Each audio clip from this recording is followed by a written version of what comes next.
I'm going to give an A for this as well. Jessie Bates has only missed 2 games in his 5-year career. And when you look at how the Falcons have dealt with the DeMonte Casey, have dealt with some corners, some other safeties that were consistently getting injured time over time, you look for durability in those positions, and they're definitely going to get that here.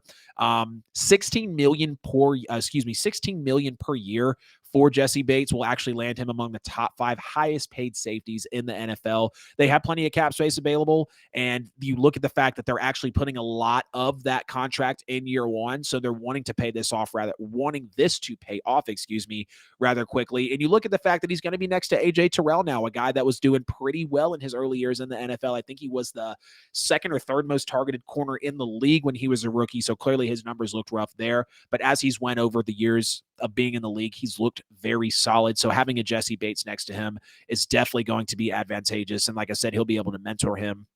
Speaking of Jessie Bates, ball hawk, elite single high safety. We've seen what he's done in the NFL. He's had 3 interceptions as 4 of his 5 years, and he even had 4 interceptions in this past year with 8 pass breakups. And now you look at the third-year safety, Richie Grant, that the Falcons had brought in. They're going to be able to get him to play more of that strong safety role, closer into the box, maybe playing more up on the blitz. That's more comfortable for Richie Grant. As far as Onyemata, he's a hit or miss. He is going to provide some depth, but he's not going to be a guy that's going to steal the show. He might make a couple of plays a season, but don't bank on anything major from there.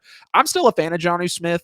His best days clearly are gone, but he will be useful in Atlanta on the opposite side of a Kyle Pitts, whether it's going to be blocking, receiving, clearly having a counterpunch for Drake London, whatever other pieces that they decide to bring in for the offense. But Kaden Elliss is a major, major, major steal for Atlanta. This guy only played this guy only started in 11 games, came up with 7 sacks. He played in all 17 games this year, but this one just really bothers me. He forced a pair of fumbles as well, and he did well in his coverage opportunities, but knowing that we let him get away for what he got away for, knowing how valuable he was for us, I had said Kaden Elliss was potentially going to be a package piece in this NFL draft. Before we signed Derek Carr, I said, hey, package Michael Thomas, who we clearly just signed because he wants to play with Derek Carr, package Kaden Elliss, who just went to the Falcons, take this year's first overall pick that you got from Sean Payton, and package next year's first and go up and get a Bryce Young or a CJ Stroud.